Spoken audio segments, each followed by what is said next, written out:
చంద్రబాబు నాయుడు గారు మొట్టమొదట Musi project clean చేయాలి, మూసీ నది క్లీన్ చేయాలని ఆయన నందనవనం పేరుతో ఫస్ట్ ఒక ప్రాజెక్ట్ చేసి వదిలేసారు.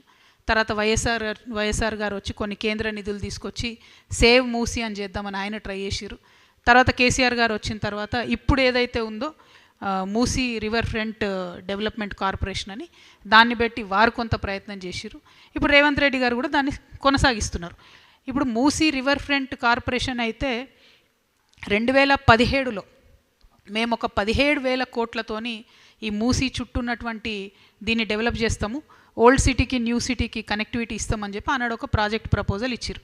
ఇస్తే మన రాష్ట్రంలో ఎన్విరాన్మెంటల్ ఇంపాక్ట్ అసెస్మెంట్ చేసేది, పర్యావరణ పరిరక్షణ చేసేటటువంటి సంస్థ 2017లో రిజెక్ట్ చేసింది ఈ ప్రపోజల్ని. ఏమని, మీరు 30 లక్షల ఎస్ఎఫ్టీ కడతామంటున్నారు, 30 లక్షల స్క్వేర్ ఫీట్లు మూసీ రివర్ బెడ్ మీద కడితే ఇబ్బంది అవుతుంది, కాబట్టి మీరు దీనికి సంబంధించి ఏదైనా కేంద్రంలో ఇంకో సంస్థ ఉంటుంది వాళ్ళ దగ్గరికి పోండి అని బీఆర్ఎస్ ప్రభుత్వం ఉన్నప్పుడే ఎన్విరాన్మెంటల్ అసెస్మెంట్ వాళ్ళు దీన్ని రిజెక్ట్ చేయడం జరిగింది. ఇప్పుడు మరి అదే సంస్థ మళ్ళీ పర్మిషన్ ఇచ్చింది ఇప్పుడు టీఓఆర్కి, ఈ రాష్ట్ర ప్రభుత్వానికి. Same organisation which rejected in 2017, now they are giving permission again. 2017 overall 17,000 crores 30 lakh SFT అన్నది అప్పుడు ప్రపోజల్. ఇప్పుడు ఓన్లీ ఫేజ్ 1లో 18 లక్షల ఎస్ఎఫ్టీ అని, ఇప్పుడు 18 లక్షల స్క్వేర్ మీటర్లు డెవలప్ చేస్తామని ఇప్పుడు ప్రపోజల్ ఒక ఫేజ్ 1లోనే. మరి ఇప్పుడు ఎట్లా ఇచ్చారు పర్మిషన్ టీఓఆర్కి, అప్పుడు ఎట్లా రిజెక్ట్ చేసిండ్రు? మరి ఏం జరిగింది? ఈ జాదు మంతర్ ఏంది? ఈ గ్రాఫిక్స్తో చేస్తున్న మాయాజాలం ఏంది?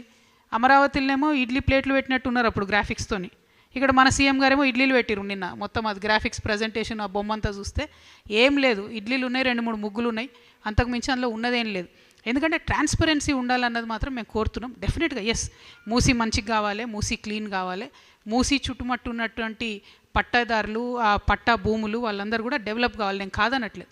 కావాలంటే ఏం చేయాలి? ఇవాళ మనం ఒక విషయం దయచేసి కొంచెం టైం పట్టిన ఇంపార్టెంట్ సబ్జెక్ట్ ఇది. 16 నాలాల నుంచి మూసీలోకి మురుగునీరు చేరుతుంది మన హైదరాబాద్లో, 16 నాలాలు. ఇప్పుడు నేను ఇచ్చినటువంటి ఈ ప్రపోజల్ మొత్తంలో ఎక్కడ కూడా ఆ 16 నాలాలను మేము అడ్రస్ చేస్తాం, మరి ఆ 16 నాలాల నుంచి వచ్చేటటువంటి మురుగు ముందు మూసీలకు పోకుండా చేస్తామని చెప్పరు. ఏమంటారు? ఓన్లీ 4 ఎస్టీపీలు కడుతున్నాం అన్నారు. 4 ఎస్టీపీలు మొత్తం ఈ 16 నాలాస్ అడ్రస్ చేస్తాయా? అది స్ట్రేట్ క్వశ్చన్, టెక్నికల్ క్వశ్చన్. దయచేసి అధికారులు చెప్తారా, ప్రభుత్వం చెప్తారా? నాకు కాదు, మీరు ప్రజలకు క్లారిటీ ఇవ్వండి. 16 నాలాల నుంచి పోయేటటువంటి హైదరాబాద్ మురుగునీరు, ఫార్మా కంపెనీల నుంచి వచ్చే కెమికల్ నీరు, వ్యర్థం మొత్తం మూసీలకు పోతుంది. మీరు దాన్ని క్లీన్ చేయకుండా ఎన్ని వేల కోట్లు పెట్టి ఏం డెవలప్మెంట్ చేసినా కూడా ఏం లాభం ఉంటుంది? ఫస్ట్ పాయింట్ అది.